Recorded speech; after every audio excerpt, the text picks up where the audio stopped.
Hello everyone. So my name is Brian. Hope you can see me clearly.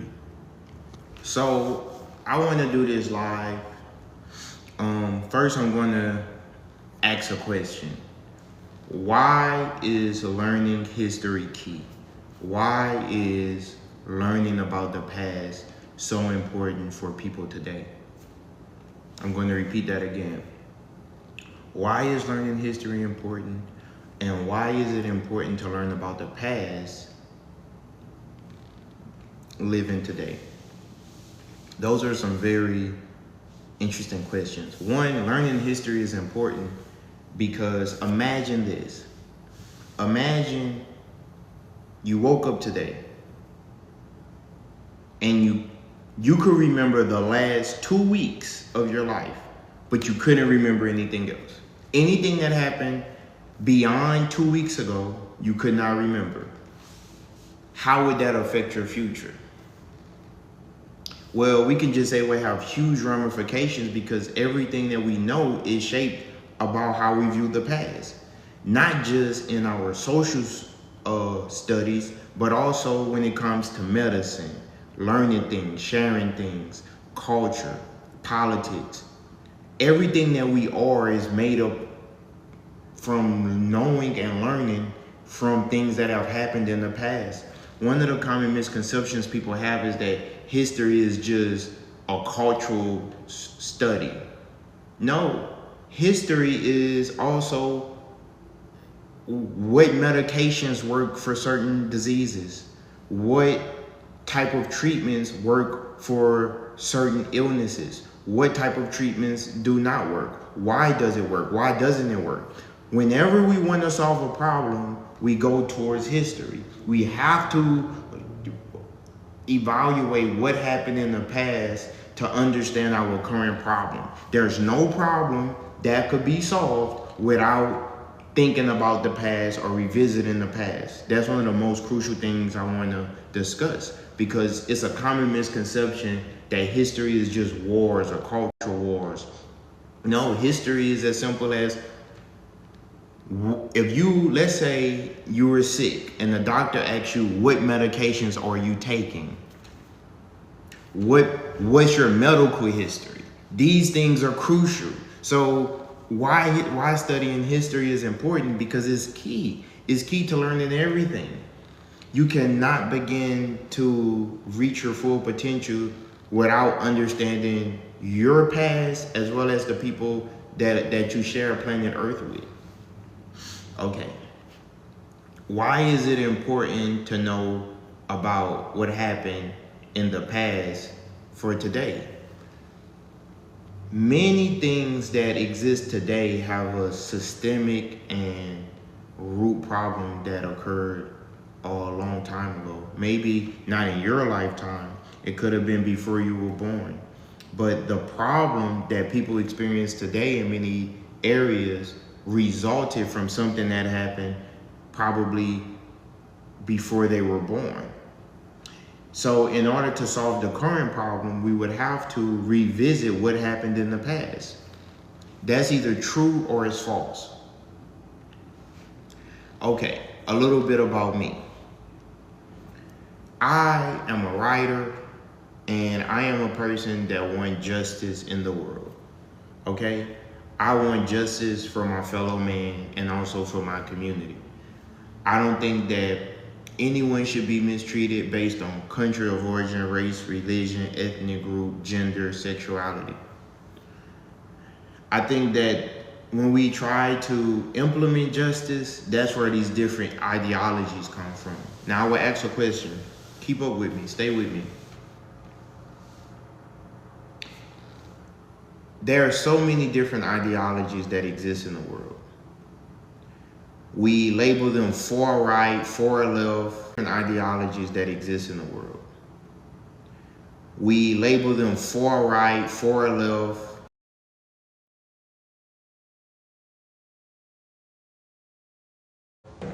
Sorry, I got a call. We label them far left, far right, and we're talking about different ideologies. First, I would say, what is an ideology? An ideology is basically the study of an idea, right? So the core idea that should be prominent on the planet should be equal justice for everyone. That should be if we can just agree on that no one should be mistreated, that no one should be harmed based on their country of origin, their skin color, their religion, their race, their identity, these things. If we could just agree on that, it would be no need for maybe 75% of other ideologies. The problem that I have with ideologies is that is set up in a binary fashion. So most ideologies, no matter which one you subscribe to, is they have a good and it has a bad. It means that we have this ideology and we are the good guys, and by very nature, someone has to be the bad guy.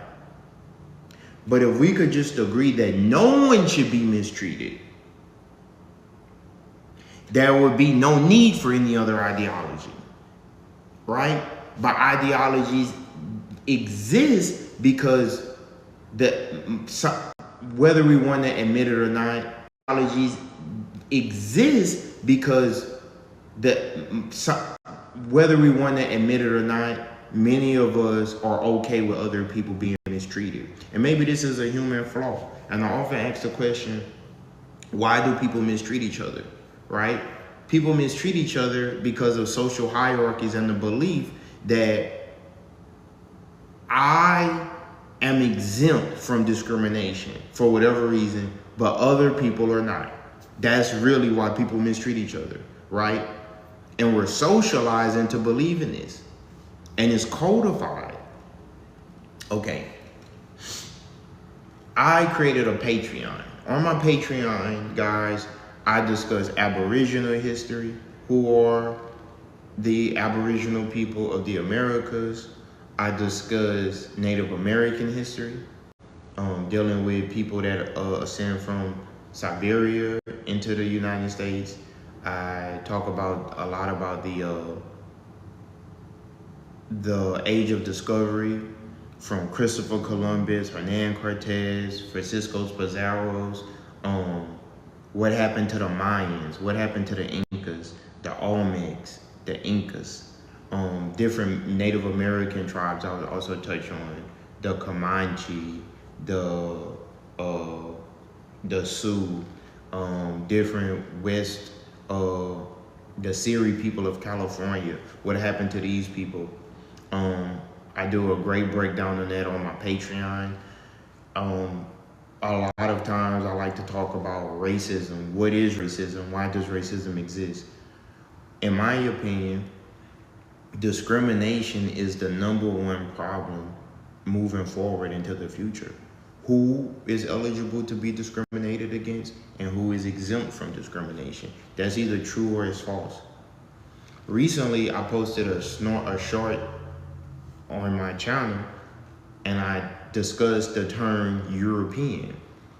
And I asked a few questions. As stated, I like to ask a question and then I try to provide a brief answer to that question. But some questions are so profound that we can spend lengthy periods discussing the problem or discussing the answer, because some answers are not just so cut and dry, right?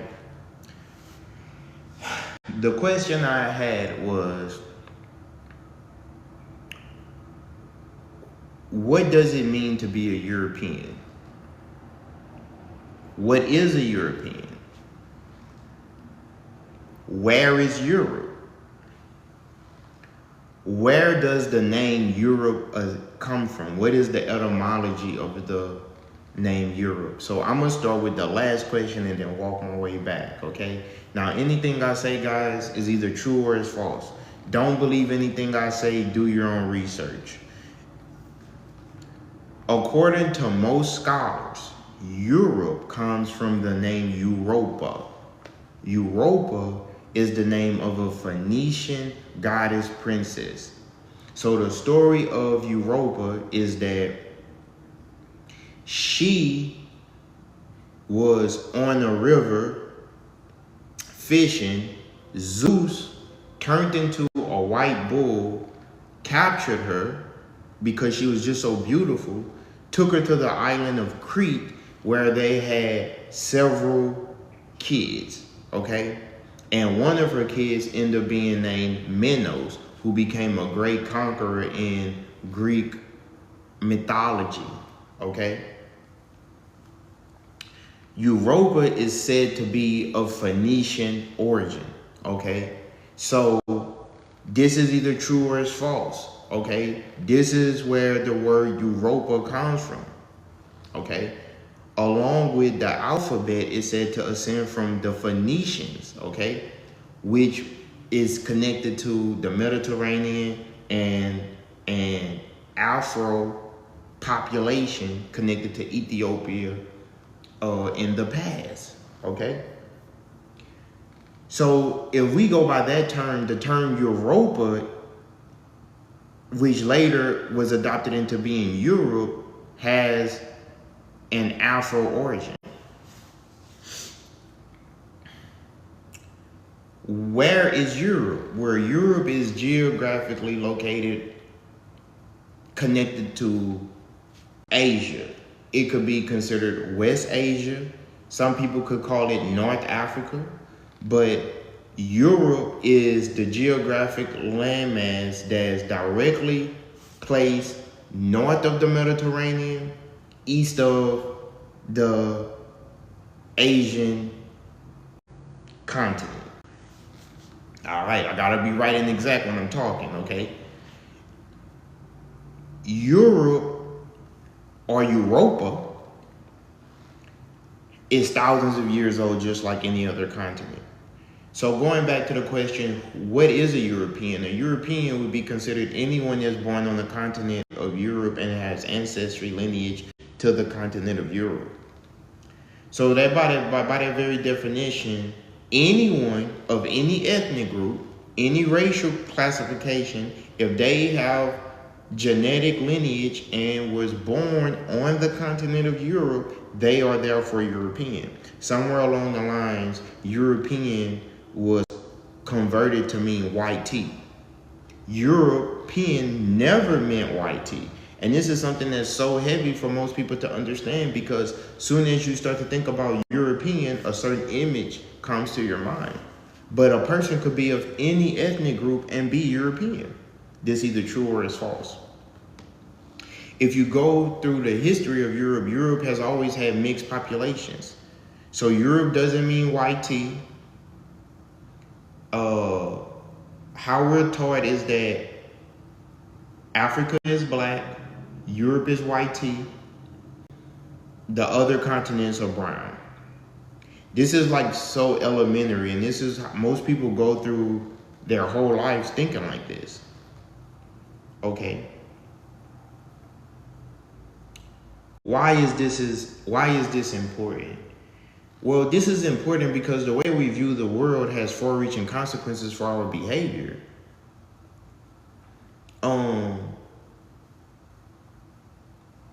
The way that we view the world has far-reaching consequences for how we feel about ourselves. Recently, I started thinking about words and their meanings. And if you ever start to look at words and what words mean versus how we use words, you'll go down a rabbit hole that language is constantly evolving and changing. So words that used to mean one thing can mean something differently in the present sense. One word can have multiple meanings. Some words have lost their meanings and mean something totally different. Okay? So we use words, but we don't necessarily know the gravity of the words that we use. And like anything else, we're told what words mean without necessarily doing our own definition of those words. So certain things like Arab, European, African, American, any nationality, none of these things really is associated with a color. Did you know that? for the most part. But we use nationalities to represent ethnicities. Your nationality is just the nation that you're from. It's not your ethnic background. So that means a person could be American and be of any different ethnic group. That's either true or it's false. A person could be European and be of any different ethnic group. A person could be African and be of any different ethnic group. But to simplify things, we do go by who is the majority usually in that demographic. Right? We do that. I'm guilty of that too. But we shouldn't necessarily do that because that's how confusion occurs. And our goal should be to eliminate confusion. So on my Patreon, guys, why is it important for you to join my Patreon? Well, the way social media has evolved, we can only give surface level information from time to time on our social media. Anything that's deemed controversial, anything that goes too deep against the national narrative, they can flag our videos, we could get banned, we could lose streaming privileges. So if you want to have a deeper conversation with me, if you want to learn more about, like I say, Native American history, Aztec, Maya, the Crusades, things that was occurring prior to 1492, you can subscribe to my Patreon. I have a bachelor's of science, I'm a traveler, and I am someone that's in pursuit of justice for all of us. And I think that if who would be eligible to support my channel? Good question. People who have a healthy self-esteem. I believe that if your self-esteem is where it should be, you will have no problem supporting my channel because you will see value in it. Not saying that if you do not support my channel, that your self-esteem is not where it's supposed to be. But we're just going to be real. People spend money on what they view as important, what they see as valuable. So for some people, inherently, because we live in a very discriminatory and hostile environment, a lot of people will look at my page, my channel. Oh, he's talking about Native American history. He's talking about indigenous people. He's talking about FBAs. He's talking about Europe and the Crusades. Some people inherently are not going to find value in that, and that's okay. Some people find value in destructive media. Media that's the opposite of constructive. My goal, if you watch my videos, is to learn something that you can use and something that you can take with you or highlight things that you may not have known. I spend a lot of time studying and learning, and I'm still learning. Todavía estoy aprendiendo. And so I'm still learning. And I think that a lot of people have to join that journey. So if you're interested in joining the journey of learning more, subscribe to the Patreon. If you just go to my page, click on one of my videos where it says link in the bio, inside the caption, highlight it, go to Patreon. The name of my Patreon is Across the Culture Wars. Once I started getting into dates, authors, specific history, providing context, that's information that's really going to be preserved for Patreon. Now, if you want free content, here is my TikTok. I have an Instagram account that's linked also. I also have a YouTube channel by the same name on all platforms, Across the Culture Wars. So if you want just free content just to see what I'm about, you can go to my YouTube, you can scroll my TikTok. I'm not going to delete anything that's on my TikTok. I'm not going to delete any free content. But if you would like to support me further, you can go to my Patreon. And I would really appreciate it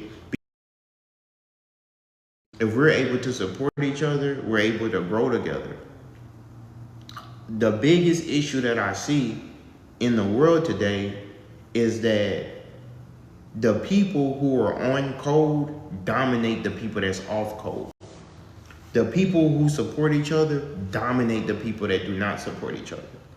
So in order to reach my goal, we would have to fortify the code, and the code should be no one should be mistreated. Okay? So if you support my channel, you're going to be helping promote this content. We have to promote content scholars. We have to promote constructive information. Am I perfect? No. Okay, I'm not a perfect person. Okay, am I better than anyone? No. Okay, I don't want you to confuse the fact that I'm sharing information with trying to make me seem as though, oh, he's perfect. No, I'm a flawed person. I have flaws. I'm going to state that early on, okay? Some information that I may promote, I might have to adjust because I realized I learned some new information. However, my ultimate goal is to build a platform where we can codify this information. This information could be used as a catalyst to help another generation. I'm currently 31 years old. I have a bachelor's of science degree. I have traveled to multiple countries. I done been everywhere in the United States. I'm planning on hitting Mexico City to visit the Mexico Museum of Anthropology to learn more.